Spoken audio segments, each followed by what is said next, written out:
तो डॉक्टर शाहीन को लेकर एक बड़ा खुलासा हुआ है लखनऊ में कि जैश ए मोहम्मद की टॉप कमांडर है शाहीन, यानी मैडम सर्जन टॉप कमांडर निकली है।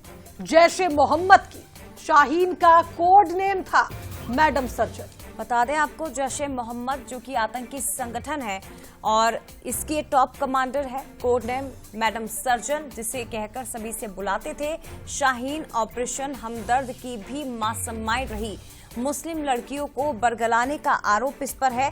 ऑपरेशन हमदर्द के तहत वो लड़कियों की ब्रेन वॉशिंग कर उन्हें अपने ग्रुप में भरती थी, उन्हें बरगलाती थी, आतंकवादी गतिविधियों में उन्हें शामिल करती थी। तो ऑपरेशन हमदर्द 3 कैटेगरी में डिवाइड था। साजिश को अंजाम देने में डॉक्टर शाहीन जुटी हुई थी। तो डॉक्टर शाहीन कहने को तो सर्जन थी, यूं तो वो मेडिकल फील्ड में थी, लेकिन उसके मंसूबे बहुत ज्यादा खतरनाक थे, जिसका अंजाम हमने दिल्ली धमाके के दौरान देखा है।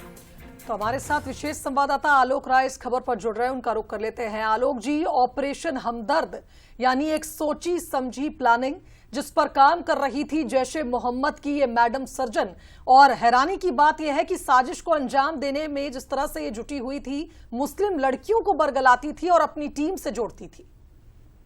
बिल्कुल शुभांगी, जैसे जैसे यूपी एटीएस की जांच आगे बढ़ रही है, जैसे जैसे जो इनके पास से दस्तावेज मिले हैं, जो एविडेंसेस कलेक्ट किए हैं यूपी एटीएस ने, जम्मू कश्मीर पुलिस ने, उसमें तमाम बड़े खुलासे हो रहे हैं कि किस तरह से जैश ए मोहम्मद के लगातार संपर्क में थी शाहीन, जो डॉक्टर शाहीन साहिब हैं, और इनको एक बड़ी जिम्मेदारी दी गई थी। ऑपरेशन हमदर्द की इनको जिम्मेदारी दी गई थी। उसको 3 कैटेगरी में बांटा गया था कि किस तरह से मुस्लिम महिलाओं को, मुस्लिम लड़कियों का ब्रेन वॉश करना है, खासकर जो आर्थिक रूप से कमजोर हों, पिछड़े हों, जो कम पढ़े लिखे हों, उनका ब्रेन वॉश करके किस तरह से उनको जोड़ना था और जोड़कर उनको दहशतगर्दी के काम में लाना था।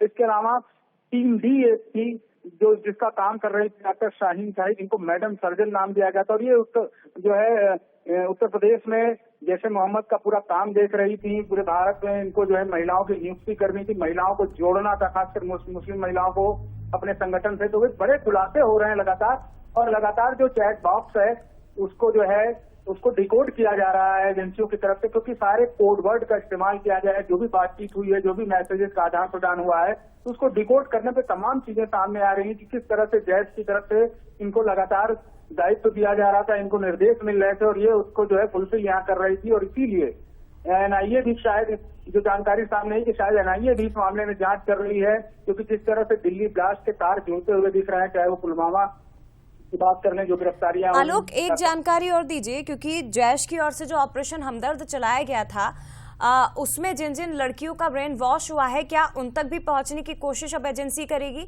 जो शाहीन के संपर्क में थी? बिल्कुल करेगी, क्योंकि शाहीन के संपर्क में जो लोग भी थे, बाकायदा डायरी मिली है, उसमें तमाम डिटेल्स लिखी हुई है, नाम है, नंबर है, कोड नेम है।